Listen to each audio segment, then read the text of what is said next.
ሰላም እንደምናላችሁ የአስረኛ ክፍል ኢኮኖሚክስ እንደቀጠለ ነው። ዩኒት 5 ላይ እንገኘው። ዩኒት 5 እንግዲህ ባንኪንግ ኤንድ ፋይናንስ የሚለው ዩኒት ነው ማለት ነው። በዚህ ክፍል እንግዲህ ሶስት ዋና ቶፒኮች ይኖሩናል። የመጀመሪያው እንግዲህ ማይክሮ ፋይናንስ ኢንስቲትዩሽንስ የሚል ይሆናል።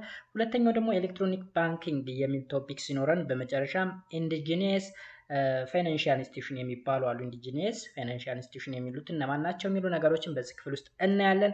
መጀመሪያ እንግዲህ ማይክሮ ፋይናንስ ኢንስቲትዩሽን የምንላቸው ምንድን ናቸው? ማይክሮ ፋይናንስ እንግዲህ በመጀመሪያ እንደ ኢንትሮዳክሽን ሀሳቡን ሳቀርብላችሁ ጠቅለል ያለውን ሀሳብ ማለት ነው።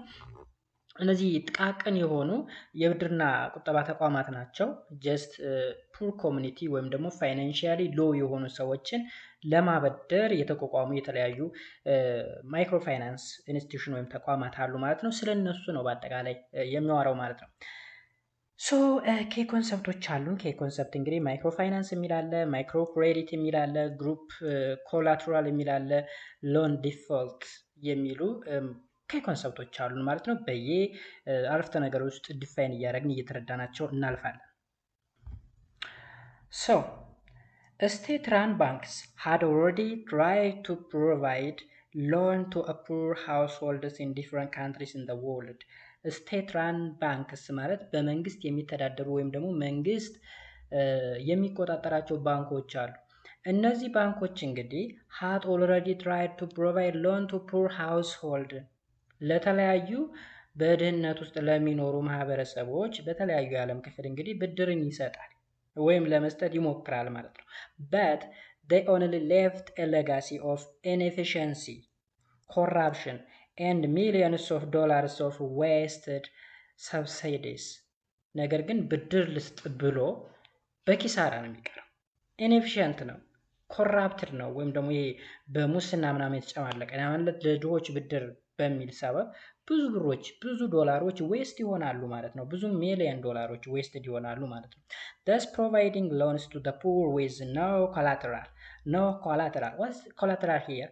collateral ማለት ዋስትና ወይም ደግሞ መያዣ ማለት ነው።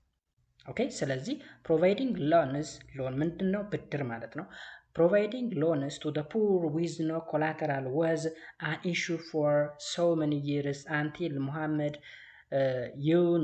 Yunus ብለን አንብበው the Bangladesh economist born in 1940s came with a novel winning idea of microfinancing and microcredit, resulting in the establishment of the Grameen Bank.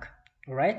እዚህ ጋር እንግዲህ ምን ማለት መሰላችሁ? አሁን መጀመሪያ ፑር ሃውስሆልድ የሚል ሀሳብ አንስተናል። ፑር ሃውስሆልድ ማለት በኢኮኖሚ በጣም ዝቅተኛ ህይወት ውስጥ የሚኖሩ ማህበረሰቦች አሉ። እነሱ ብድር ለመውሰድ መያዣ ያስፈልጋቸዋል፣ ዋስትና ያስፈልጋቸዋል።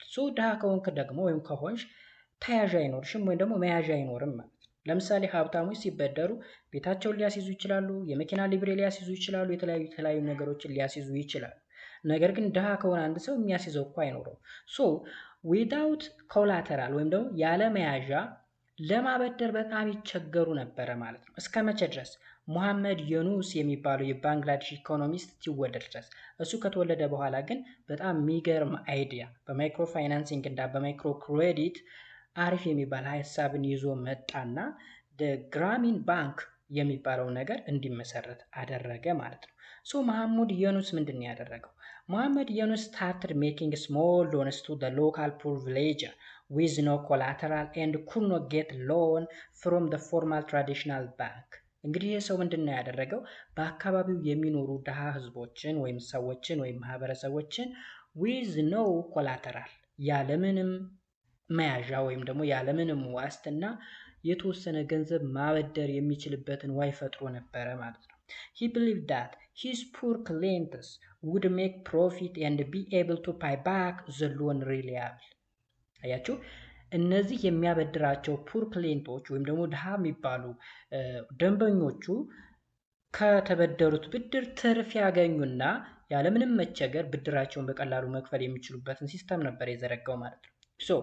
አንድ ድሃ ግለሰብ አለ፣ ከዚህ ሰው ገንዘብ ይበደራል። ኦኬ ገንዘብ ይበደራል፣ ፕሮፊት ያገኛል፣ ትርፍ ያገኛል።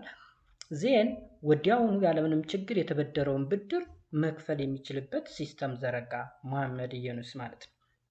Today, microfinance institutions serve millions of poor people in different countries in the world. They provide small micro loans without collateral, collecting deposits, and increasingly sell insurances all to customers who had been written off by the commercial banking as being unprofitable. እንግዲህ በአሁኑ ሰዓት ወይም ቱዳይ የተለያዩ ማይክሮ ፋይናንስ ተቋሞች ወይም ደግሞ የጥቃቅንና አነስተኛ ተቋሞች በሚሊዮን የሚቆጠሩ ፑር ፒፕሎችን ምን ያደርጋሉ? ያበድራሉ በዓለማችን ላይ ማለት ነው። ዊዛውት ዋት ዊዛውት ኮላተራል ማለት ነው። ያለምንም ዋስትና ያለምንም መያዣ ማለት ነው። ሶ ይሄ ሀሳብ የመጣው ከማን ነው? ሙሐመድ ዩኑስ ከፈጠረው የዚህ የብድር ሲስተም ጋር ተገናኝቶ ነው ማለት ነው። Advocates see the changes as the revolution in thinking about poverty reduction and social changes and not just a banking movement. እንግዲህ ይሄ ስራ ይሄ እንቅስቃሴ ዋናው ሀሳቡ ፖቨርቲ ሪዳክሽን ላይ ነው የሚሰራው። ፖቨርቲ ሪዳክሽን ወይም ደግሞ ድህነትን ከመቀነስ አንጻር፣ ሶሻል ቼንጅ ወይም ደግሞ የማህበረሰቡን ከመቀየር አንጻር ከማንቃት አንጻር ነው እንጂ የባንኪንግ እንቅስቃሴ አይደለም፣ ወይም ደግሞ የባንክ ስርዓትን ለመዘርጋት ያሰብ አይደለም። ማይክሮ ፋይናንስ as the name suggested that ማይክሮ ወይም ደግሞ ስሞል ያ ማለት እንግዲህ በድህነት ውስጥ የሚኖሩ ሰዎች ብዙ ገንዘብ አይበደሩም። እንደሚታወቀው መጠናቸውን ወይም ደግሞ አቅማቸውን አውቀው አነስተኛ የሆነ ብድር ነው የሚያገኙት፣ አነስተኛ የሆነ ብድር። ስለዚህ ማይክሮ የተባለውን በትንሽዬ መጠን በጣም ትንሽ የሆነ ለምሳሌ ከ1000 እስከ 10000 ሊሆን ይችላል፣ እስከዛ ድረስ ነው ሊበደሩ የሚችሉት። ግን ማክሮ ከሆነ ደግሞ ባንኮች ምኖች የሚያበድሩት ደግሞ በግዙፍ ነው፣ ግዙፍ የሆነ ካፒታል ነው የሚያበድሩት። እነሱ ለሀብታሞች ነው፣ ለኢንቨስተሮች ነው የሚሆነው። ሶ ለኢንቨስተሮች ብቻ ባንኮች ታበደሩ፣ አብዛኛው ደግሞ ፑር ኮሚኒቲ ስለሚኖር ለነሱም በሚል ማይክሮ ፋይናንስ ኢንስቲትዩሽኖች ሊቋቋሙ ችለዋል ማለት ነው። ኤኒሃው ማይክሮ ፋይናንስ ኤንድ ማይክሮ ክሬዲት ምንድን ነው? እዚህ ጋር ማይክሮ ፋይናንስ ኤንድ ማይክሮ ክሬዲት Microfinance institutions (MFIs) are financial institutions that give access to financial services such as saving, credit, insurance, and money transfer to the people that otherwise would remain unserved by the traditional banking system that ask for collaterals. እንግዲህ እነዚህ ማይክሮፋይናንስ ኢንስቲትዩሽን የሚባሉ ተቋማት የፋይናንሻል ተቋማት ሲሆኑ ለማህበረሰቡ ምን ይሰጣሉ? የሴቪንግ ወይም ደግሞ የዲፖዚት፣ የክሬዲት ወይም ደግሞ የብድር፣ የኢንሹራንስ፣ የገንዘብ ዝውውር ደግሞ መኒ ትራንስፈር አገልግሎት ይሰጣሉ። በምን ካል ዊዳውት ኮላተራል ወይም ደግሞ ያለ ምንም ተያዥ ወይም ደግሞ ያለ ምንም ዋስትና ማለት ነው። What makes microfinancing differ from others anti-poverty tool is the idea that it improves the living conditions of poor through their own effort. አያችሁ እነዚህ ማይክሮ ፋይናንሶች ከሌሎች ለየት የሚያደርጋቸው እንግዲህ ከሌሎች አንቲ ፖቨርቲ ቱሎች የሚለያቸው ነገር ምንድነው ካል ፑር ኮሚኒቲዎች ወይም ፑር ፒፕል ከነዚህ ፋይናንሻል ኢንስቲትዩሽን ብድር በመበደር ያለምንም ዋስትና በመበደር በራሳቸው ጥረት ትርፍ አግኝተው ብድራቸውን የሚከፍሉበትን ወይ በመፍጠሩ ነው። ከዛ በተጨማሪ ነው ያለምንም መያዣ ወይም ኮላተራል መሆኑ ደግሞ ለየት ያደርገዋል። It gives a microcredit to support micro businesses, allowing low-income people to respond to the economic opportunity. እንግዲህ እዚህ ጋር መሰላችሁ ግልጽ ላደርግላችሁ። አንድ ሰው ለምሳሌ ዶሮ እርባታ መጀመር ይፈልግ ይሆናል። በትንሹ 20-30 ዶሮዎችን ባረባ እኮ ያስኖረኛል ብሎ ሊያስብ ይችላል፣ አንድ ፑር የሆነ ሰው ማለት ነው። ሶ 20-30 ዶሮ ለመግዛት ኢማጂን እንግዲህ አንድ ዶሮ እስከ 1000 ብር ድረስ ቢሸጥ 30 ዶሮዎችን ልግዛ ቢል 30 ሺህ ብር ድረስ ሊያስፈልገው ነው ማለት ነው። ስለዚህ 30 ዶሮዎችን የሚገዛበት ከማይክሮ ፋይናንስ በማይክሮ ክሬዲት ብድር ያገኝና እነዛን ዶሮዎች ይገዛል። ከዛ ቢዝነሱን ይጀምረዋል። ያ ቢዝነስ ምን ይባላል? ማይክሮ ቢዝነስ ብለን እንጠራዋለን ማለት ነው። ስለዚህ ማይክሮ ክሬዲት የሚያገለግለው ማይክሮ ቢዝነስ ለመጀመር ነው ማለት ነው። ማይክሮ ክሬዲት ለምን ያገለግላል? ለማይክሮ ቢዝነስ። ሶ የዶሮ እርባታ ወይም ደግሞ የንብ እርባታም ሊሆን ይችላል ማይክሮ ቢዝነስ ብለን እንጠራውና ዶሮ የሚያረባ ከሆነ እንግዲህ ከዶሮች የሚገኝ ትርፍ አለ። እንቁላላቸውን በመሸጥ ትርፍ ያገኝና ምኑ ጋር ይደርሳል? ብድሩን እስከ መክፈል ይደርሳል። ግን ብድሩን ይከፍልና ከዛ በኋላ ያለው ፕሮፊት ያለው የኢኮኖሚ እንቅስቃሴ የራሱ ይሆናል ማለት ነው። ነገር ግን ከዛ ውጪ የሆነ በጣም ትልልቅ የሆኑ ቢዝነሶች ከሆኑ በኢንቨስተሮች የሚካሄድ ለምሳሌ የሲሚንቶ ፋብሪካ ሊሆን ይችላል፣ የዘይት ፋብሪካ ሊሆን ይችላል። አሁን አንድ ፑር የሆነ ሰው የዘይት ፋብሪካ ልክፈት ብሎ ብድር አይጠይቅ። ሊጠይቅ የሚችል የዶሮ ማርቢያ ሊሆን ይችላል፣ የንብ እርባታ ሊሆን ይችላል። በቃ አነስ ያሉ ነገሮችን ቤት ውስጥ የሚሰራቸውን ስራዎች ነው የሚፈልገው። ገባችሁ? ስለዚህ ለሀብታሞች ብቻ ሳይሆን ብድር የሚሰጠው ለድሆችም መሰጠት አለበት በማለት መሐመድ ዩኑስ የሚባል አንድ ባንግላዴሽ ኢኮኖሚክስ ልክ እንደዚህ አይነት ስርዓትን ዘረጋና ማይክሮ ፋይናንሺያል ኢንስቲትዩሽኖች ለድሆችም ብድርን የሚሰጥበትን መንገድ ነው እያወራን ያለ ነው ማለት ነው። ኦልራይት ሶ ማይክሮ ቢዝነስ allowing low income people to respond to the economic opportunity. For them, the main constraint is a small investment in the working capital, and microcredit allow overcoming this obstacle. ስለዚህ for them, the main constraint ማለት እንግዲህ ግዴታ ማለት ነው ወይም ማሟላት ያለባቸው ማለት ነው is a small investment in working capital, and microcredit allow overcome this obstacle. The purpose of this organization is the provision of financial services to those who would otherwise be excluded from the formal financial system. ፎርማል ፋይናንሻል ሲስተም እንላቸው እንግዲህ ትልልቆችን ባንኪንግ ምናምን ነው። ከዛ ኤክስክሉድ የተደረጉ ሰዎች ይህን አይነት ሰርቪስ ማግኘት ስላለባቸው ለእነዚህ ሰዎችም የሚያገለግል ተቋም መቋቋም አለበት ነው። ስለዚህ ማይክሮ ፋይናንስ ኢንስቲትዩሽን የምንላቸው ከፎርማል ፋይናንሻል ሲስተም ውጭ የሆኑ ሰዎች ወይም ደግሞ በትልቁ መበደር ለማይችሉ ሰዎች የብድር አገልግሎት የሚሰጥ በትልቁም ብቻ ሳይሆን ያለ ተያዥ መበደር ለማይችሉ ሰዎች ማበደር የሚችልበትን ሲስተም ነው እያወራን ያለ ነው ማለት ነው። A microcredit is a small credit given to the client by microfinance institution. እንግዲህ ማይክሮክሬዲት የምንለው ለነዚህ ትንሽ የገንዘብ ለሚፈልጉ ተበዳሪዎች ከማይክሮፋይናንስ ኢንስቲትዩሽን ብድር የሚሰጥበት ሂደት ነው። ማይክሮክሬዲት የምንለው ብድሩ ነው ብድሩ። ስለዚህ ይህ ብድር ለምንድነው የሚያገለግለው? ለማይክሮ ቢዝነስ አገልግሎት ማለት ነው። ማይክሮክሬዲት is offered often without collateral to an individual through a group lending mechanism. እዚህ ጋር ተመልከቱ። እነዚህ ዊዛውት ኮላተራል ብድር የሚሰጡት እንዴት ነው ካል በግሩፕ ሌንዲንግ ሜካኒዝም ነው። ግሩፕ ሌንዲንግ ሜካኒዝም ማለት እንግዲህ 5ም 10ም እንደ ሁኔታው ሊለያይ ይችላል። 5ም 10ም ይሆኑና በጋራ ሆነው ምን ይላሉ? ይበደራሉ። የተበደሩትንም ገንዘብ የሚሰሩበት ተመሳሳይ ስራ በግሩፕ ሆነው ሊሆን ይችላል። ሲከፍሉም በየወሩ ከሆነ መክፈል ያለባቸው ለምሳሌ በ5 ዓመት ውስጥ መክፈል አለባቸው ከተባሉ ብድራቸውን በየወሩ ለ5 ዓመታት በየወሩ ከሚያገኙት ትርፍ እየቀነሱ እያመጡ ምን ይላሉ?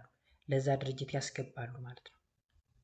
ኢማጂን 5 ሰዎች ነው እንግዲህ የሆነ ስራ ለመስራት አስበው ብድር ተበደሩ በጋራ ሆነው ማለት ነው።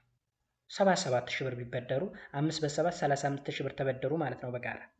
ስለዚህ ለ5 ዓመታት ከሆነ ይሄ ገንዘብ መመለስ ያለበት ኦኬ 5 ዓመታት ከሆነ ቆይተው በ5 ዓመት ውስጥ በየወሩ ሜቢ 500 ብር ማስገባት ካለባቸው አምስቱም ሰዎች በየወሩ 500 ብር እያያዙ መምጣት አለባቸው ማለት ነው። ስለዚህ ግሩፕ ሌንዲንግ is a mechanism that allows a number of individuals to obtain a loan through group scheme. ስለዚህ ግሩፕ ሌንዲንግ ማለት በግሩፕ መበደር ስንል ሜካኒዝም ነው። ሜምበር ኦፍ ኢንዲቪጁዋልስ ወይም ደግሞ እዚህ ግሩፕ ውስጥ ያሉ ሰዎች በጋራ ሆነው ብድር የሚያገኙበት ማለት ነው። The group is taken as a collateral in this case. ይህ ግሩፕ እንደ ተያዥ ሆኖ ይቆጠራል ማለት ነው። ግሩፑ በራሱ እንደ ተያዥ ሆኖ ያገለግላል፣ እንደ ዋስ ሆኖ ያገለግላል ማለት ነው። 5 ሆነው የተበደሩ ሰዎች ወይም 6 ሆነው በጋራ የተበደሩ ሰዎች ራሳቸው ያ ግሩፑ እንደ ተያዥ An incentive to repay is based on a peer pressure.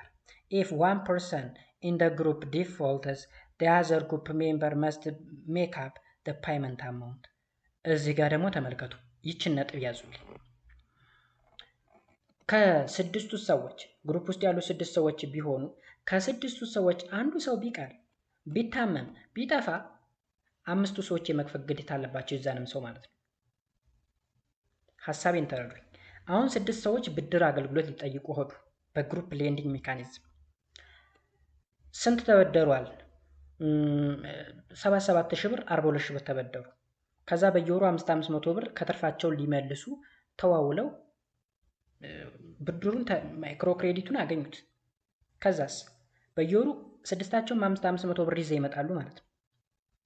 ኦኬ ዴን ይዘው ከመጡ በኋላ በመካከል እየከፈሉ ባለበት ሰዓት በአንደኛው ዓመት ወይም በሁለተኛው ዓመት ከመካከላቸው አንዱ ቢጠፋ ወይም ደግሞ አንዱ ቢጎል ቀሪዎቹ የዛን ሰው የዕዳ ጨምሮ የመክፈል ግዴታ አለባቸው። ቢኮዝ ይህ ግሩፕ እንደ ኮላተራል የሚያገለግላል ወይም ደግሞ እንደ ተያዥ እንደ ዋስ ሆኖ ያገለግላል ራሱ ግሩፑ ማለት ነው። Microcredit has been proven as an effective tool against poverty, enabling those without access to the formal financial system to borrow the small amounts of funds that need and start or develop small businesses. እንግዲህ ማይክሮክሬዲት አገልግሎቱ ምንድነው? ፖቨርቲን ሪዱስ ለማድረግ ወይም ደግሞ ለመቀነስ እጅግ በጣም ጠቃሚ ነው። ቢኮዝ እነዚህ ሰዎች እንግዲህ ፎርማል ፋይናንሻል ሲስተም ላይ ለመበደር እድሉን ያላገኙ ሰዎች ስለሆኑ ኮላተራል ስለማያገኙም ደግሞ ተያያዥ ወይም ደግሞ ዋስ ስለማያገኙ ከዛ በተጨማሪ ደግሞ ለማይክሮ ክሬዲት አገልግሎት ስለማይሰጡ ብዙ ጊዜ እነዚህ ፎርማል የሚባሉ ፋይናንሻል ሲስተሞች ለእነዚህ ሰዎች ተብሎ የተዘጋጀ ነው ይሄ ማይክሮ ፋይናንሻል ኢንስቲትዩሽን ብለን የምንጠራው ማለት ነው። ማይክሮ ኢንተርፕሪኒየር ኦር ኢኮኖሚካሊ አክቲቭ ፑር አር ቢዝነስ ፒፕል who through microfinance take advantage to the economic opportunity that otherwise would remain unserved due to the financial constraint. እንግዲህ ማይክሮ ኢንተርፕሪኒየር ብለን የምንጠራቸው ወይም ደግሞ ኢኮኖሚካሊ አክቲቭ ሆነው ግን ፑር የሆኑ አያችሁ፣ ወጣቱ ነው መስራት እየቻሉ ግን ፑር ናቸው። እነዚህ የቢዝነስ ሰዎች ናቸው ግን ገንዘብ የላቸውም። ስለዚህ ለነዚህ የኢኮኖሚክ ኦፖርቹኒቲ ለመፍጠር ከዚህ የተሻለ ነገር የለም ተብሎ ነው ይህ ነገር የተመሰረተው። ማይክሮ ፋይናንስ ኢንስቲትዩሽን ጊቭ አውት ኦንሊ ማይክሮ ክሬዲት however but also other financial services like saving service, insurance service and money transfer services that improve the well-being of the poor and help poor people to stabilize incomes and to protect against risk. አያችሁ፣ ማይክሮ ፋይናንስ ኢንስቲትዩሽን ጊቭስ ኖት ኦንሊ ማይክሮ ክሬዲት ወይም ደግሞ የብድር አገልግሎት ብቻ አይደለም የሚሰጠው፣ ከዛ ይልቅ ሌሎች ፋይናንሻል ሰርቪሶችን ይሰጣል። ለምሳሌ ሴቪንግ ሰርቪስ ገንዘብ የመቆጠብ፣ የኢንሹራንስ አገልግሎት ያገኛሉ። የገንዘብ ዝውውር ወይም ደግሞ መኒ ትራንስፈር ሰርቪስን ሊያገኙ ይችላሉ። ይህ ለምን እንደሚያገለግለው ከተባለ ቱ ኢምፕሩቭ ዘ ዌልቢንግ ኦፍ ዘ ፑር ኦኬ፣ የእነዚህን በኢኮኖሚካሊ ድሃ የሆኑ ሰዎችን ዌልቢንግ ወይም ደህንነት ለመጠበቅ ስቴብላይዝ ዴር ኢንካማቸውን ለማደላደል ወይም ስቴብል ለማድረግ እንዲሁም ደግሞ ቱ ፕሮቴክት አጋይንስት ሪስክ ከተለያዩ ችግሮች ወይም እንቅፋቶች ወይም ደግሞ ከተለያዩ ፈተናዎች ወይም ኪሳራ ራሳቸውን ለመጠበቅ እነዚህ ማይክሮፋይናንስ ኢንስቲትዩሽን ይህንን አገልግሎት ይሰጣሉ ማለት ነው። ሌላው ክላይንትስ ኦፍ ማይክሮፋይናንስ፣ የማይክሮፋይናንስ ክላይንት ወይም ደንበኞች እነማን ናቸው? The clients of microfinance are are the economically active poor or low-income persons that do not have access to the formal financial institution. እንግዲህ የፎርማል ፋይናንሻል ኢንስቲትዩሽን አክሴሲቢሊቲ የሌላቸው ኢኮኖሚካሊ አክቲቭ የሆኑ ፑር ፒፕሎች ናቸው ክሊየንቶች ወይም ደንበኞቹ ማለት ነው። Thus economically active people clients, so the microfinance must have economic opportunities and entrepreneurial skill at the money they receive must not be used for consumptions best for production purpose. እንግዲህ እነዚህ ኢኮኖሚካሊ አክቲቭ ሆኖ ፑር የሆኑ ሰዎች ገንዘቡን አግኝተው በኢኮኖሚክ ኦፖርቹኒቲ እና በኢንተርፕሪኒየር ስኪል ውስጥ ተሳትፈው ወይም ደግሞ የስራ ፈጠራ እድል ውስጥ ተሳትፈው የተለያዩ ስራዎችን ከሰሩ ኢፌክቲቭ የሚሆኑበት መንገድ ይፈጠራል። በት ምን ካላሉት ነው የተቀበሉትን ገንዘብ ካንሱም ካላደረጉት። አንዳንድ ሰዎች አሉ እንስራበት ብለው ገንዘብ ይበደሩና በዚህ ወይ በማይክሮ ክሬዲት አማካኝነት ይበደሩና ምን ያደርጋሉ መሰላችሁ? ይበሉበታል፣ ይጠጡበታል፣ ፏፏ ምናምን ይሉበታል ማለት ነው። ኢቭን ቤታቸውን ሰርተው ቁጭ ከዛስ ክፈሉ ሲባል ግሩፑን ያጋፍጣሉ ማለት ነው። ማጭ ለ6 ወይም ለ7 ነው ተበድረው አንደኛው ቤት ይሰራበታል የተበደረውን ገንዘብ ኢማጂን። የሚበደሩት ግን የሆነ ፕሮዳክቲቭ የሆነ ስራ ለመስራት ነው። ቢኮዝ ትርፋማ ሆነው ከትርፋቸው ወዳቸውን ለመክፈል እኮ ነው አላማው ሐሳቡ እንጂ የእነሱን ቤት መስሪያ ወይም ደግሞ ልብስ መልበሻ ወይም ደግሞ ለምግብ ለፍጆታ ለኮንሳምፕሽን አይደለም የሚሰጡት። ስለዚህ ያን ብር ቤቱን ከሰራበት በኋላ ምንድነው የሚሆነው? ቀሩን ሊከፍሉ የሚገደሉት የግሩፕ ሜምበር ናቸው። ግን እነሱ ያንን ሰው የመክሰስ ወይም ደግሞ የማግኘት መብቱ አላቸው። ቢኮዝ ቤት ሰርቶበት ከሆነ ያ ቤት እንዲሸጥ ሊደረግ ይችላል። ኦኬ ቢኮዝ ተያዥ ራሳቸው ሆኑ ማለት ነው። ለዛ ነው አንደኛው ቢጠፋ አንደኛው እንትን ቢል አንዱ አንዱን ስለሚጠይቀው በግሩፕ ተያዥ የሆኑት ራሳቸው ማለት ነው። ሲስተሙ በጣም አሪፍ የሚባል ሲስተም ነው። the poorest of the poor or the destitute are generally excluded from the circles of the microfinance and targeted by other development program because they do not have economic opportunity or entrepreneurial skill. the poorest of the poor ማለት የደሃ ደሃ የሚባል ሰምታችሁ ታወቃችሁ? የደሃ ደሃ የሚባል ሰምታችሁ ታውቃላችሁ?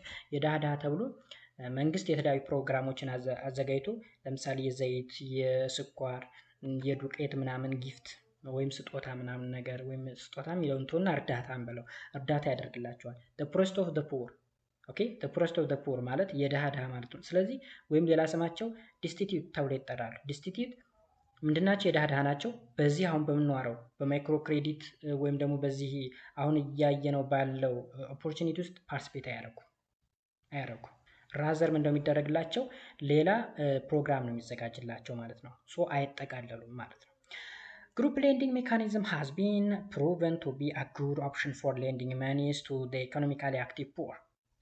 In this mechanism, each members of the group is guarantee or collateral for others. እንደነገርኳችሁ ነው። በግሩፕ መበደር በጣም አሪፍ የሚባል ሜካኒዝም ነው። ለምን ከተባለ እነዚህ ኢኮኖሚካሊ አክቲቭ የሆኑ ፑሮችን ለመጥቀም ታስቦ የተሰራ ነው። ሶ በዚህ ጊዜ እንግዲህ እንደ ጋራንቲ ወይም ደግሞ እንደ ኮላተራል ተያዥ ወይም ደግሞ ዋስ ነው የሚያገለግሉ ራሳቸው አንዱ ለአንዱ ነው የሚያገለግለው ማለት ነው። 7 ወይም 6 ወይም 5 ሆነው በግሩፕ ከተበደሩ ሁሉም ግሩፕ አንዱ ለአንዱ ምንድነው ተያዥ ነው ማለት ነው። አንደኛው ቢያጠፋ አንደኛው ቢቀር ከስድስቱ አንዱ ቢቀር አምስቱ የመክፈል ግዴታ አለባቸው። ሁለቱ ቢቀር ከስድስቱ አራቱ የመክፈል ግዴታ አለባቸው ማለት ነው። እንደ ተያዥ ስለሚያገለግሉ ራሳቸው ለራሳቸው ማለት ነው። the effectiveness and sustainability of the group lending mechanism depends on the strength of social tie and the influences of the peer pressures in the society. ኦኬ ኤፌክቲቭነሳቸው ወይም ደግሞ ሰስቴናቢሊቲያቸው ያ ማለት እንግዲህ ውጤታማ መሆናቸው ወይም ዘላቂነት መኖሩ እንግዲህ ግሩፕ ሌንዲንግ የሚወሰነው በምንድን ነው? ዲፔንዲንግ ኦን the strength of social tie በመካከላቸው ባለው መተሳሰብ ወይም አንድነት ይወሰናል ማለት ነው። ግን በመካከል የሚረብሽ ካለ ሰላም የሚነሳ ሰው ካለ ግሩፑ የማይመቸው የሆነ ጸባጫሪ ሰው ካለ አንደኛ ኢፌክቲቭ አይሆንም፣ ሁለተኛ ሰስቴናቢሊቲ ወይም ዘላቂነት አይኖራቸውም ማለት ነው። ባይዘው የሚበደሩ አንድ ጊዜ ብቻ አይደለም። ሰርተው ለምሳሌ ውጤታማ ከሆኑ አሁንም የተሻለ ገንዘብ ከፍ አድርገው ሊበደሩ ይችላሉ በጋራ ሆኖ ማለት ነው።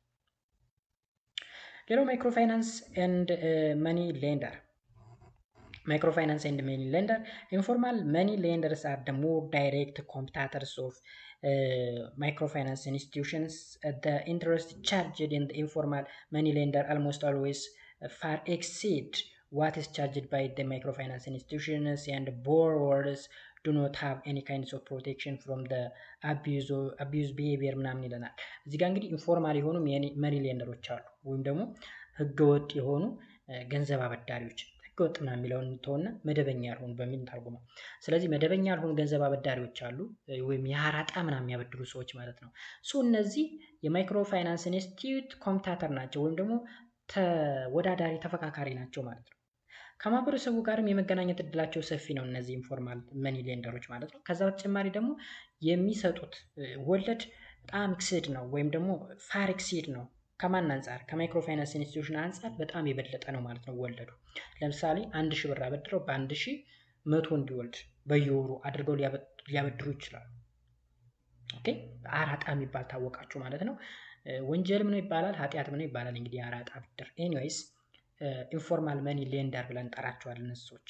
ሶ ከነዚህ ከማይክሮ ፋይናንስ ኢንስቲትዩሽኖች የተለዩ ናቸው፣ ለማህበረሰቡ ግን ቅርብ ናቸው። የሆነ ችግር ቢደርስባቸው እነዚህ ከዚህ አካል የተበደሩ ሰዎች ምንም ማድረግ አይቻልም። ቢኮዝ አንደኛ አራጣ ብድር ህገወጥ፣ ተበዳሪውም አበዳሪውም በግ ይያዛል ማለት ነው። እንበልና ለምሳሌ አንዱ ላይ ችግር ቢደርስ ወይ አበዳሪው ወይ ተበዳሪው ላይ በህግ መጠየቅ ላይ ይችሉ ይችላሉ። ቢኮዝ ሁለቱም ወንጀል እየሰሩ እስከሆነ ድረስ ማለት ነው።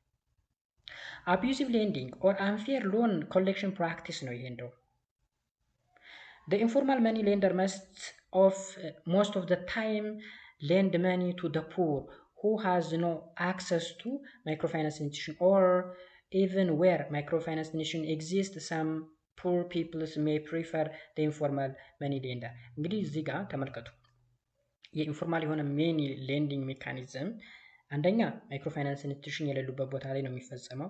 ሁለተኛ ደግሞ ማይክሮፋይናንስ ኢንስቲትዩሽን ቢኖሩም እንኳ ፒፕሉ ኢንፎርማል መኒ ሌንዲንግ ሜካኒዝም ሊቀበል ይችላል፣ ሊመርጥ ይችላል። ለምን ከተባለ ግዴታ በግሩፕ ላይ በደሩ ይችላሉ። ኢንፎርማል ከሆነ ለምሳሌ እኔ የራሴን ችዬ ብቻዬን መበደር ከፈለኩ ከኢንፎርማል መኒ ሌንደሩ እቺ መበደር ይችላል። ግን ከማይክሮፋይናንስ ኢንስቲትዩሽን ለመበደር ግዴታ ቢያንስ 4 ወይም 5ቱንም በግሩፕ ተደራጅተን መሄድ መቻል አለብን እንጂ ብቻዬን አይበድሩኝም። ቢኮዝ ተያዦች እነዛ ብር ይዣቸው የሄድኳቸው ሰዎች ስለሆኑ አንዳችን ለአንዳችን ተያዥ ስለሆን ማለት ነው። I think it is very clear. There are positive features that may make the informal money lenders more close to the poor people and able to respond to their need. አያችሁ እዚህ ጋር እንግዲህ ፖዚቲቭ ፊቸር አለው ማን ኢንፎርማል መኒ ሌንደሮች ለፖር ፒፕሉም ቅርብ ናቸው። ሶ ምንድናቸው ካልን ፊቸሮቹ those feature includes simple procedure, clear term, timely disbursement and loan backed by the borrower character rather than the group collateral. Microfinances has actually taken the combination of these positive features of this informal money lending into more formal financial institution. እዚህ ጋር ተመልከቱ። ሰዎች ለምንድነው ኢንፎርማል የሆነ መኒ ሌንዲንግ ሜካኒዝም የሚጠቀሙት ከማይክሮፋይናንስ ኢንስቲትዩሽን ይልቅ ብለን ከጠየቅ ቅድም የነገርኳችሁ ነው። አንደኛ ግሩፕ ኮላተራል አያስፈልገውም። በቃ ያ ማለት በግሩፕ ዋስ ወይም ተያዥ የሚባል ነገር የለም። አንድ የሆነ ኢንዲቪዥዋል ሂዶ ምን ማለት ይችላል ተበድሮ መምጣት ይችላል ማለት ነው። ሌላኛው ደግሞ ሲምፕል የሆነ ፕሮሲጀር ነው ያለው። እንደዚህ ውጣ ውረድ ምናምን ነገር የለውም። በቃ የተንዛዛ ነገር የለም፣ ቢሮክራሲ ነገር የለውም። በቃ ሄደን በዚህ ወር ትከፍለኛለህ፣ ይሄንን ትከፍለኛለህ፣ አለቀ። ሲምፕል ፕሮሲጀር ነው። ተቀብሎ ይመጣል፣ በዛ ጊዜ እንዲከፍል ይደረጋል። ክሊር የሆነ ተርም ነው ያለው በቃ። ስለዚህ በዛ ምክንያት ነው ማለት ነው። ከዛ እነዚህን ነገሮች ፖዚቲቭ የሆነውን ካራክተር ወይም ፊቸር ወስደው ነው ፎርማል የሚባሉ ፋይናንሻል ኢንስቲትዩሽኖች ራሳቸውን ያቋቋሙ ይለናል ማለት ነው። ሌላኛው ፋይናንሻል ኢንስቲትዩሽን ኢትዮጵያ የዚህ ቶፒክ የመጨረሻ ክፍል ማለት ነው። ባይ ዘ ይር 2020 and 2021 according to Gregorian calendar ማለት ነው there are 41 microfinance institution operational in ኢትዮጵያ። በኢትዮጵያ ውስጥ እንግዲህ በ2020 እና 21 ማለት ነው 41 የሚደርሱ ማይክሮፋይናንስ ኢንስቲትዩሽን አሉ፣ ወይም የጥቃቅን የብድርና ቁጠባ ተቋም የሚባሉት ማለት ነው። ጥቃቅን የብድርና ቁጠባ ተቋም የሚባሉት 41 አካባቢ ናቸው በኢትዮጵያ ውስጥ። they all together mobilized approximately ብር 47 ቢሊዮን in saving deposit።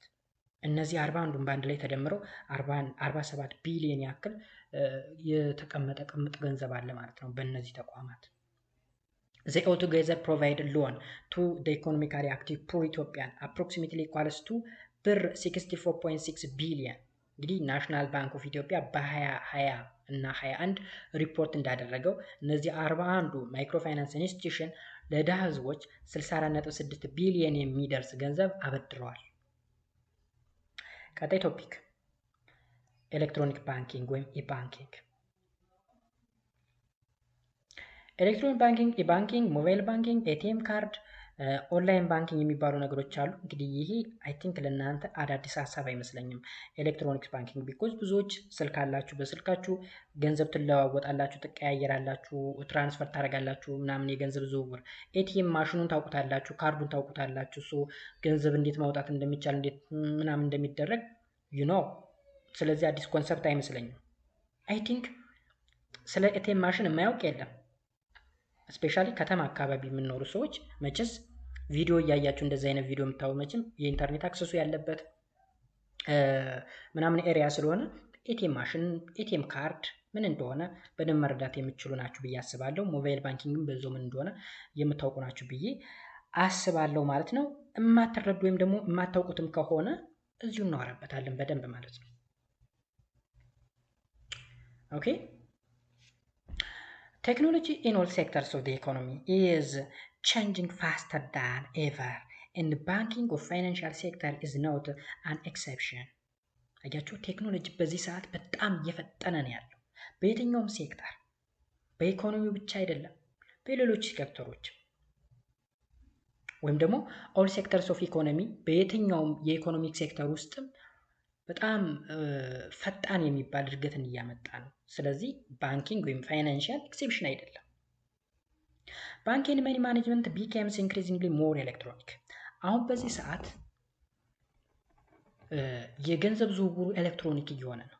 ወደፊት ደግሞ 1 2 3 ብለን የምንቆጥረው የወረቀት ብር አይኖርም ማለት ነው። ወደፊት ነው የምላችሁ የዛሬ 20 30 ዓመት ወደፊት ስንጓዝ 1 2 3 ብለን የምንቆጥረው የብር ኖት አይኖርም። በእርግጠኝነት ምነግራችሁ ሁሉ ነገር ወደ ኤሌክትሮኒክ እየተቀየረ ነው። ለምሳሌ አንድ ሰው አካውንቱ ላይ ስንት ብር እንዳለው ያያል ስልኩ ጋር 10 ሺህ ሊኖረው ይችላል 20 ሺህ ሊኖረው ይችላል ምናምን። ግን 10 ሺህ 20 ሺህ መኖሩን ያወቀው እንዲቆጥሩት 1 2 3 ብሎ በኖት ቆጥሮት አይደለም። ኦኬ ስለዚህ የብር ኖት ወይም ደግሞ የወረቀቱ ብር ሙሉ በሙሉ ይጠፋል ወደፊት። ኤሌክትሮኒክ ባንኪንግ which is also known as electron fund transfer ወይም EFT refers to the transfer of fund from one account to another through electronic method። እንግዲህ ኤሌክትሮኒክ ባንኪንግ ብለን የምንጠራው በሌላ ስሙ ኤሌክትሮኒክ ፈንድ ትራንስፈር ተብሎ ይጠራል። ይህ ማለት መሰላችሁ ከአንደኛው አካውንት ወደ ሌላኛው አካውንት በኤሌክትሮኒክ ሜትድ ገንዘብ ማስተላለፍ መቻል። ሞባይል ፎን ፓይመንት is one good example for this electronic banking። የሞባይል ፎን ፓይመንት ለምሳሌ በሞባይል ፎናችሁ ሱቅ ሄዳችሁ እኮ የምትፈልጉትን ሰርቪስ ልታገኙ ትችላላችሁ። አሁን በዚህ ሰዓት የሆነ ሰው ለምሳሌ ልብስ መግዛት ከፈለገ ላይክ 5000 6000 የሚያወጣ ልብስ መግዛት ቢፈልግ ኦኬ 1 2 3 ብሎ በእጁ ቆጥሮ ምናምን አይደለም ያን ልብስ ገዝቶ የሚመጣው። ሞባይሉን ያወጣል፣ ዋጋውን ይጽፋል፣ ለሰውየው ትራንስፈር ያደርግለታል፣ አለቀ። that is electronic banking። ወይም ከፍ ያሉ እቃዎችን ለምሳሌ ፍሪጅ መግዛት ቢፈልጉ፣ ቴሌቪዥን መግዛት ቢፈልጉ፣ ኮምፒውተር ወይም ላፕቶፕ መግዛት ቢፈልጉ ለምሳሌ አንድ ፍሪጅ ለመግዛት 50 60 እስከ 80 እስከ 100 ድረስ ሊደርስ ይችላል። ስለዚህ 100 ሺህ ብር በእጃችሁ ቆጥራችሁ አትይዙትም፣ ወይም በፌስታል ምናምን ይዛችሁ አትሄዱም፣ በፕላስቲክ ነገር አስራችሁ ይዛችሁ አትሄዱም 100 ሺህ ብርን ያክል ነገር። ስለዚህ ምንድነው የምታደርጉት? ከስልካችሁ ላይ ኦኬ የሰውየን አካውንት ጠይቃላችሁ፣ ከዛ ትራንስፈር ማድረግ። this is called electronic fund transfer ወይም ደግሞ e-banking ወይም ኤሌክትሮኒክ ባንኪንግ ብለን እንጠራዋለን። A study in United States of America found out that more than 20% of the mobile phone owner used mobile phone payment method። እንግዲህ አሜሪካ ላይ በተደረገው ጥናት 20% የሚደርሰው የሞባይል ፎን ተጠቃሚ ሞባይል ባንኪንግ እንደሚጠቀም ወይም ደግሞ ሞባይል ፎን ፓይመንት ሜተድ እንደሚጠቀም ጥናቱ ያመለክታል። እነሱ ጋር ብቻ ሳይሆን እኛ ሀገርም ቢሆን እየመጣ ነው። ስልካችን ይዘን እንሄዳለን፣ ከዛስ ያለብንን ዕዳ እንከፍላለን ማለት ነው እንጂ ማንም በዚህ ሰዓት ብር ቆጥሮ ምናምን በተለይ ከ10 ሺህ ምናምን ብር በላይ የሆነ ግብይት ለማካሄድ ብር መቁጠር በጣም ከባድ ነው የሚሆነው ማለት ነው በዚህ በሰለጠነ ዘመን። There are 3 key aspects of electronic banking: automated teller machine ወይም ATM፣ direct deposit and debit card purchase የሚባል ነገር አለ። አውቶሜትድ ቴለር ማሽን ማለት ኤቲኤም የምንለው ነው፣ ማሽኑ ነው። ካርድ አለው ራሱ፣ ካርዱና ማሽኑ ይናበባሉ። ዳይሬክት ዲፖዚት የሚባል አለ፣ ምን እንደሆነ እያንዳንዱን ከስር ስለምናየው። ዴቢት ካርድ ፐርቻዝ የሚባል አለ። የመጀመሪያው ኤቲኤም ወይም ደግሞ አውቶሜትድ ቴለር ማሽን ምንድን ነው? Most people are familiar with automated teller machine as a method for withdrawing money or cash quickly and easily። እንግዲህ ብዙዎቻችሁ ከኤቲኤም ማሽን ጋር ቤተሰባዊ ናቸው። ገንዘብን ለማውጣት ኦኬ ኪውክ ወይም ፈጣንና ቀላል ነው። ካርዳችሁን ታስገባላችሁ፣ የምትፈልጉትን ገንዘብ ታዙታላችሁ፣ ይሰጣችኋል። በቃ ልክ ባንክ ቤት ገብታችሁ ደብተራችሁን ይዛችሁ ከዛ ምን ያህል እንደምትዋጡ በእጃችሁ ጽፋችሁ ፊርማ አስቀምጣችሁ ስልካችሁ እንደዛ የሚባል ጣጣ የለም። ካርድ ታስገባላችሁ፣ ፓስወርድ፣ ከዛ የገንዘቡን መጠን አወጣላችሁ ማለት ነው ካላችሁ። ኦኬ they give you the flexibility to withdraw cash from your registered bank account having credit or debit card almost any time given there is electronic power and internet or network connection። እንግዲህ ገንዘብ ለማውጣት ከኤቲኤም ማሽን የሚያስፈልገው ነገር ምንድነው? አንደኛ በያዛችሁት ክሬዲት ካርድ ወይም ደግሞ ዴቢት ካርድ የተመዘገበ የባንክ አካውንት ሊኖራችሁ ይገባል። እዛ ባንክ አካውንታችሁ ላይ ገንዘብ ሊኖረው ይገባል። ኦኬ ከዛ ደግሞ ኢንተርኔት ኮኔክሽን ያስፈልገዋል ማለት ነው። ከዛ ኤሌክትሪክ ፓወርም ያስፈልገዋል ማሽኑ ምን ያስፈልገዋል? ኤሌክትሪክ ፓወር ያስፈልገዋል። የኢንተርኔት ወይም ኔትወርክ ኮኔክሽን ያስፈልገዋል። ከዛ ደግሞ እናንተ በእጃችሁ ምን ያስፈልጋችኋል? ዴቢት ካርድ ወይም ደግሞ ክሬዲት ካርድ ያስፈልጋችኋል። ምን ያለ ካርድ? በባንክ አካውንታችሁ ሬጂስተር የተደረገ ማለት ነው፣ የተመዘገበ። ያ ካርድ እና የባንክ አካውንታችሁ ኮኔክት ሆኗል ማለት ነው ኦልሬዲ። ይሄ መሆን ከቻለ ገንዘባችሁን በቀላሉ በጣም ሲምፕል በሆነና ኪክ በሆነ ወይ ማውጣት ትችላላችሁ ማለት ነው።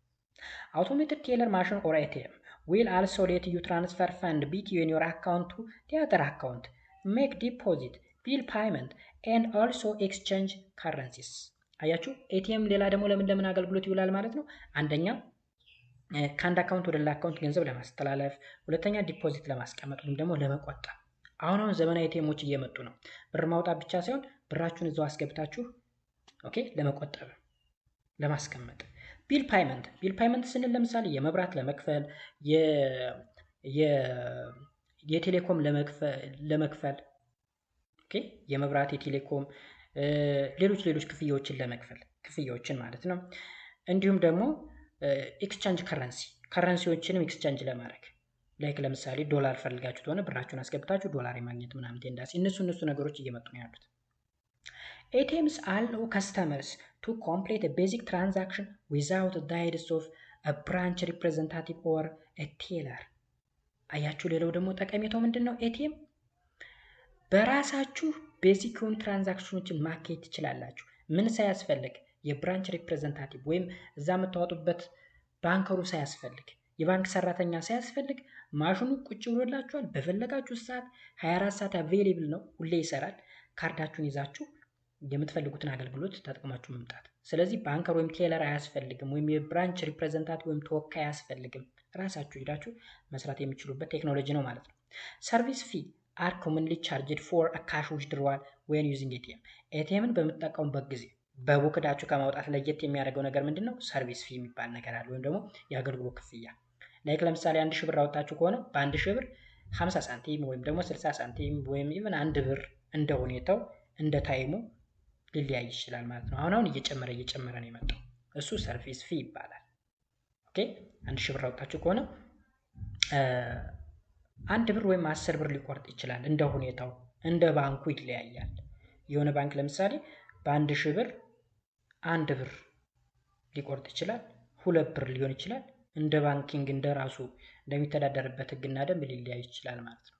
ከዛ በተጨማሪ ደግሞ አንደኛው ኤቲኤም ላይ ሌላ ካርድ ስትጠቀሙ ለምሳሌ በንግድ ባንክ የዳሽን ባንክ ኤቲኤም የምትጠቀሙ ከሆነ ወይም ደግሞ በአቢሲኒያ ባንክ የንግድ ባንክ ኤቲኤም የምትጠቀሙ ከሆነ ሰርቪስ ፊው ሊጨምር ይችላል ማለት ነው። የአገልግሎት ክፍያ ማለት ነው እሱ። ኤቲኤም ይሄን ነው የሚመስለው። ሁለተኛ ዳይሬክት ዲፖዚት ነው። Suppose you are a worker and you are paid regularly, then your employer can deposit your salary directly into your account. This is known as direct deposit and it is one of the electronic banking system. እንበልና እናንተ ሰራተኛ ናችሁ፣ በየወሩ ወይም ደግሞ በየሳምንቱ ብቻ በየሆነ ቀን ሬጉላርሊ የሚከፈላችሁ ማለት ነው። ስለዚህ ቀጣሪያችሁ ደሞዛችሁን ዳይሬክትሊ በባንክ አካውንታችሁ በየጊዜው በዛች ፔሪድ ስትመጣ ክፍያ ያስገባላችኋል ማለት ነው። እሱ ኤሌክትሮኒክ ባንክ ሲስተም ይባላል። ለምሳሌ አንድ ሰራተኛ ኦኬ ደሞዙ በ30 አካባቢ በፈረንጆች በ30 አካባቢ ይከፈላል፣ ወይም ደግሞ በእኛ ከ21 አካባቢ እስከ 30 ባለው ደሞዝ ይከፈላል። ስለዚህ ደሞዝ ሲከፈል አንድ ተቀጣሪ ወይም ሰራተኛ ወር ደርሷልና ደሞዜን ክፈለኝ እያለ እየጠየቀው አይደለም የሚከፈለው። እሱ ወሩን እየጠበቀ ያ መስሪያ ቤት ለዛ ሰራተኛ ዲፖዚት ያደርጋል ወይም ደግሞ ወደዛ ገንዘቡን ትራንስፈር ያደርግለታል ማለት ነው። ኦልራይት። ስለዚህ እሱ አንዱ የኤሌክትሮኒክ ባንኪንግ ሲስተም ነው ማለት ነው። This method is commonly used to transfer an employer salary, tax refund, investment redemption, payment from retirement account, and government benefits like social security ምናምን ነገር። በጣም በግልጽ የሚገባችሁ ሳላሪ ነው። ሳላሪ ደሞዝ አንድ መስሪያ ቤት ለምሳሌ አሁን ቴሌ ውስጥ የሚሰራ አንድ ቴሌ ሰራተኛ አለንበል ማለት አንድ ቴሌ ተቋም አለንበል። እዛ ውስጥ የሚሰሩ 10 ሰራተኛ ቢኖሩ ለ10 ሰራተኞች በየወሩ ለምሳሌ በወሩ በገባ በ26ኛው ቀን ከሆነ ደሞዝ የሚከፈለው በየ26 ቀኑ ምን ያደርጋል? የ10ዎችንም ደሞዝ በየአካውንታቸው እንዲገባ ያደርጋል ማለት ነው። እሱ ዳይሬክት ዲፖዚት ብለን እንጠራዋለን ማለት ነው። የኢ-ባንኪንግ ወይም የኤሌክትሮኒክ ባንኪንግ ሲስተም ክፍል ነው ማለት ነው። ታክስም እንደዛው። ታክስ ለምሳሌ የሚከፍሉበት ታይም አለ። በአመት አንዴ ከሆነ የሚከፈለው በየአመቱ ነሐሴ ላይ ከሆነ ነሐሴ ወር ላይ ታክሳችሁ በዛ ለመንግስት እንዲገባ ማድረግ። ኦልራይት። Direct deposit requires the use of an electronic network that allows deposit to take place between banks. ዳይሬክት ዲፖዚት ሌላ ደግሞ በባንክና በባንኮች መካከል ያ ማለት አንደኛው ባንክ ወደ ሌላኛው ባንክ ትራንስፈር የሚያደርግበት ሜተድ ይኖራል። This network is called automated clear house ተብሎ ይጠራል። ኔትወርክ አላቸው ራሱን የቻለ ኔትወርክ ከአንደኛው ባንክ ወደ ሌላኛው ባንክ ገንዘብ ዲፖዚት የሚደረግበት ምን ተብሎ ይጠራል? ይሄ ኔትወርክ አውቶሜትድ ክሊር ሃውስ ወይም ደግሞ ACH ብለው ይጠሩታል እነሱ ባለሙያዎች ራሳቸው። Because the funds are transferred electronically, recipient ተቀበው ማለት ነው account are credited automatically. ኦኬ። ስለዚህ አንደኛው ባንክ ወደ ሌላኛው ከዚህ ቀደም እዚሁ ጋር ስናወራ ነው አይደል? ስለ ባንክ ሂስትሪ ስናወራ ስለ ባንኪንግ ሂስትሪ ኢትዮጵያ ስናወራ ለምሳሌ ባንኮች ገንዘባቸውን ናሽናል ባንክ ላይ ማስቀመጥ ይችላሉ፣ ወይም ደግሞ ብሔራዊ ባንክ ላይ ያስቀምጣሉ፣ ወይም ደግሞ ብሔራዊ ባንክም ገንዘብ መበደር ይችላሉ ምናምን የሚሉ ነገሮችን አይተናል። ስለዚህ ከአንደኛው ባንክ ወደ ሌላኛው ባንክ ገንዘብ ትራንስፈር የሚደረግበት ኔትወርክ ምንድነው ብለን የምንጠራው አውቶሜትድ ክሊሪንግ ሃውስ ወይም ACH። ኔክስት ክሬዲት ካርድ ፐርቻዘስ። ክሬዲት ካርድ ፐርቻዝ ደግሞ ከግብይት ጋር ክሬዲት ካርዳችሁን በመጠቀም ግብይት ማካሄድ። አሁን በጣም ብዙ ሰዎች ግብይት ያካሄዳሉ በክሬዲት ካርድ። ብዙ ጊዜ ማስተር ካርድ ምናምን ሲባል ሰምታችሁ ታወቃችሁ። ይሄ አሊኤክስፕረስ ምናምን አሊባባ ምናምን የሚባሉ ነገሮችን ሰምታችሁ ታወቃችሁ። እነዚህ የተለያዩ እቃዎችን በኢንተርኔት ላይ የሚያቀርቡ ናቸው። ሲያቀርቡ እናንተ ክሬዲት ካርዳችሁን ወይም ዴቢት ካርዳችሁን ዴቢት ካርዳችሁን በመጠቀም ምን ታደርጋላችሁ? ትገዛላችሁ። ለምሳሌ የሆነ ስልክ ኦንላይን ላይ መግዛት ከፈለጋችሁ ስልኩን ትመርጣላችሁ። ከዛ በኋላ ክፍያ ትፈጽማላችሁ። ያ ድርጅት ስልኩን ቤታችሁ ድረስ ያመጣላችኋል ማለት ነው። ዴቢት ካርድ ፐርቻዝ አር ሲሚላር ቱ ዘ ክሬዲት ካርድ ትራንዛክሽን ዊዝ ሰም ዲፈረንስስ። ዩ ካን ሜክ አ ዴቢት ካርድ ፐርቻዝ ኢን ፐርሰን ኦንላይን ኦር አዘር አቬን ኦን ኦቨር ፎን። እንግዲህ የዴቢት ካርድ ፐርቻዝ ማለት በአካል ልትከፍሉ ትችላላችሁ፣ በኦንላይን ልትከፍሉ ትችላላችሁ፣ ወይም ደግሞ በስልካችሁ ልትከፍሉ ትችላላችሁ ማለት ነው።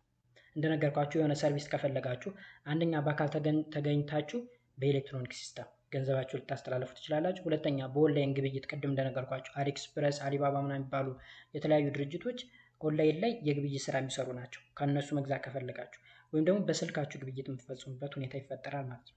ይህ እንግዲህ ዴቢት ካርድ ፐርቻዝ ሲስተም ብለን እንጠራዋለን።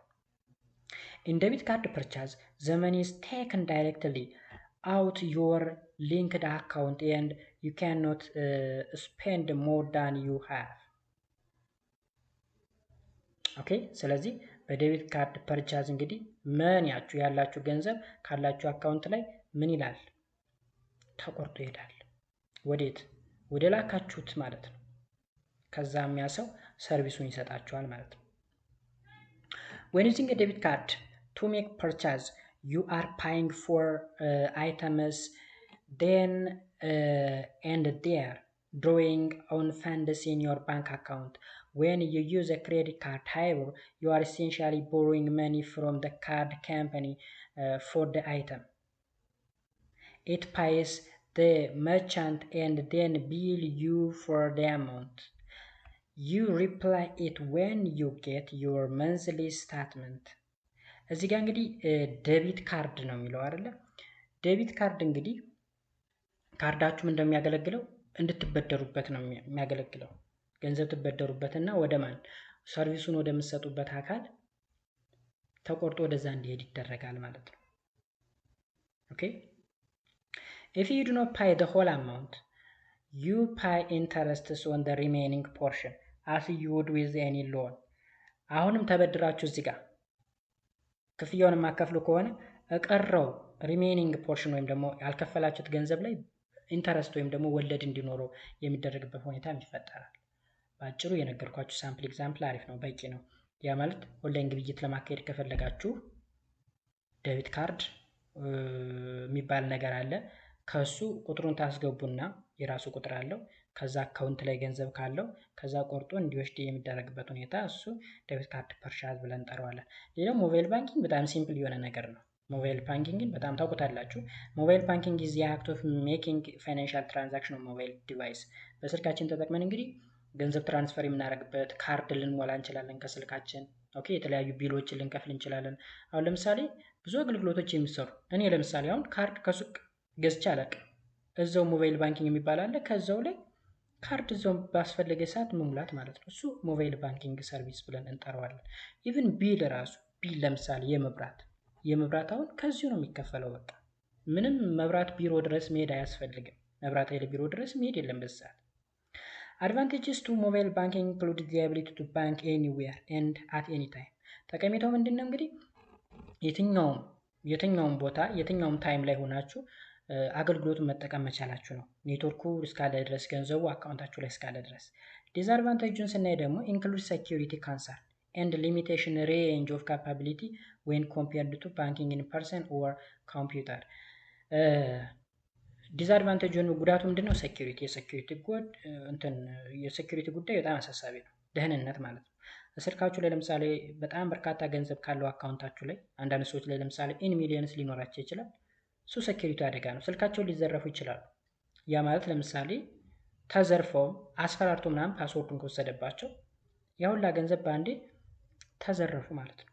ኢማጂን ሞባይል ባንኪንግ ተጠቃሚ ሆናችሁ አካውንታችሁ ላይ 1 ሚሊዮን 2 ሚሊዮን ብር ኖሯችሁ ሌባ ይዞ አስፈራርቶ ፓስወርዱን ተቀብሏችሁ ሲሄድ 1 ሚሊዮን 2 ሚሊዮን አስረከባችሁት ማለት ነው። ስልካችሁ ብቻ አይደለም የሚሄደው። እሱ እጅግ በጣም አደገኛ ነው ማለት ነው። የዲስአድቫንቴጁ ነው። ኦኬ፣ የመጨረሻ ሀሳብ እናንሳና እንጨርሳለን። አይ ቲንክ ትንሽ ረዘም ያለ መሰለኝ።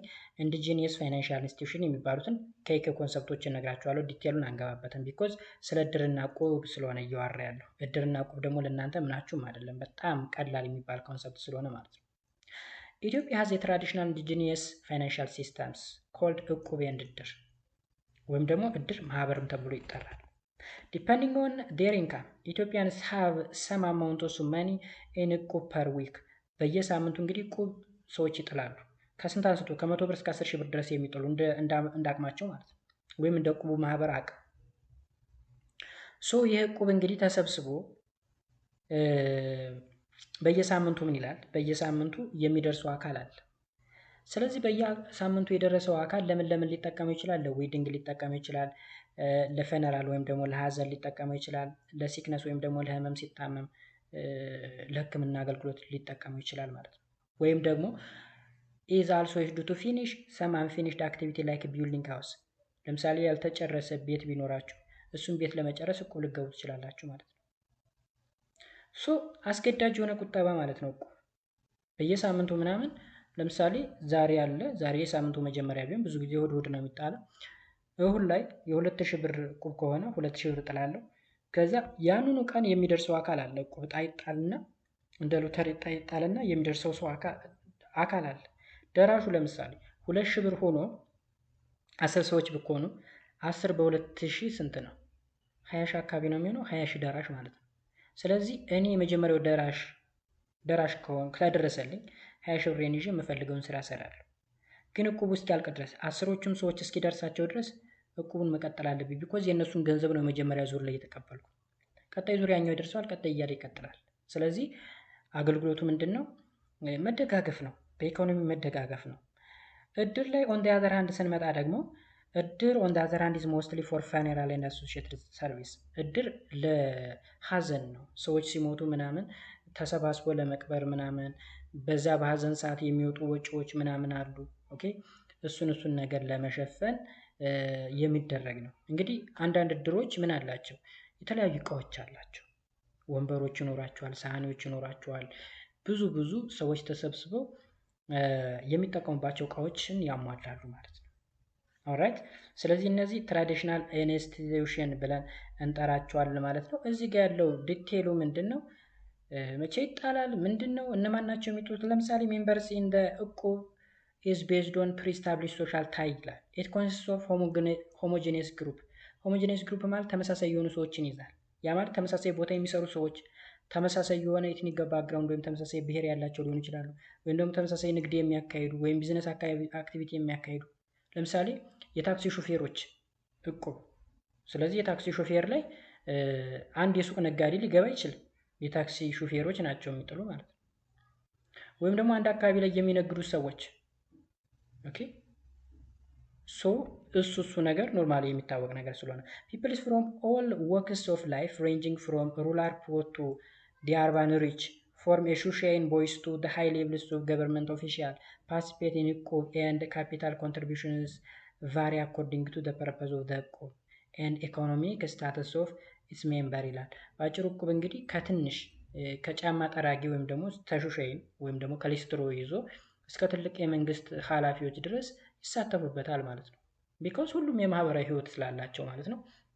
እንግዲህ በኢትዮጵያ ውስጥ በየትኛውም ከሰሜን እስከ ደቡብ ከምዕራብ እስከ ምስራቅ ድረስ ያለ ማህበረሰብ የሚጠቀመው ትራዲሽናል የሆነ የፋይናንሻል ኢንስቲትዩሽን ወይም ደግሞ ባህላዊ የፋይናንሻል ተቋም እንደሆነ ይነግራል። ከዛ በተጨማሪ ጊዜ ላይ እቁብ ጠቀሜታው ምንድን ነው ወይም ደግሞ እቁብን የሚጠቀሙት ምን ምን ነገሮች ስላሉት ነው፣ ሪዝኖች ምን ምን ናቸው ተብሎ የተዘረዘረ እድርም እንደዛው የሚል ነገር አለ። ዛት ማች የሚከብድ ሀሳብ አይደለም። እቁብን ለምን እንጠቀምበታለን፣ እድርን ለምን እንጠቀምበታለን ምናምን ይታወቃል። እድር ለምሳሌ እድር የሌለው አይኖርም በዚህ ሰዓት። ለምሳሌ ሞስት እድርስ ሀብ ዜሮን ቴንትስ ቤንችስ ቼርስ ዩቴንስል ምናምን የሚል ነገር አለ። ያማን ለምሳሌ ድንኳን ይኖራቸዋል፣ እድሮች ወንበሮች ይኖራቸዋል። ኦኬ የተለያዩ ሳህኖች፣ ብረት ድስቶች ምናምን ጎላ ምናምን እነዚህ ነገሮች ይኖራቸዋል። ይህን ነገር እዚህ ጋር ዲቴል ማውራቱ ዛት ማች ኢምፖርታንት ነው ብዬ አላስብም። ሌላኛው ከእቁብና ከእድር በተጨማሪ እዚህ ጋር ሴቪንግ ኤንድ ክሬዲት ኮኦፕሬቲቭ የሚባል ነገር አለ። ሴቪንግ ኤንድ ክሬዲት ኮኦፕሬቲቭ ካን ቢ ዲዛይኔትድ አስ ኤ ሴሚ ፎርማል ፋይናንሻል ኢንስቲትዩሽን፣ ግማሽ በግማሽ ፎርማል ወይም መደበኛ የሚባል ግማሽ መደበኛ የሚባል ፋይናንሻል ኢንስቲትዩሽን ነው። they are outside of the control of the central authority with respect to the ownership of the asset and management. So this group in Ethiopia have a recent origin. እንግዲህ በቅርብ ጊዜ ነው የተጀመረው ይለናል። በ1960ዎቹ ተጀመረ። ከዛ እስከ 1978 ድረስ ስሎሊ ይሄድ ነበረ። ምክንያቱ ደግሞ ፖለቲካል እና ሶሻል ኢንስታቢሊቲ ስለሆነ ነው። በጣም ዘገምተኛ የሆነ እድገት የነበረው ምናምን ይላል።